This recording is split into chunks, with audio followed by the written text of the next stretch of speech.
नमस्कार मंडळी, आपण आहोत आता फलटण मैदानात 4 सेमी झाले, 3 सेमी राहिलेले. अचानक पावसानं कहर केला.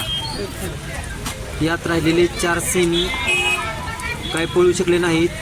गाडा मालकांनी सर्वांना आपापली बैल आपापल्या ठिकाणी घेऊन गेले. खूप असं पाऊस झाला. आता पाहूया फायनलसाठी काय होतंय ते. नक्की फायनल होणार आहे की नाही, का उद्या बोलावतात सगळ्यांना, का पैसे वाटून देतात, हे आता पाऊस उघडल्याशिवाय सांगू शकत नाही. पावसाचा जोर अजून कायम आहे. भरपूर असा पाऊस पडत आहे. आपण पाहू शकताय पूर्ण पाठीवर सगळं पाणी पाणी केलेलं आहे.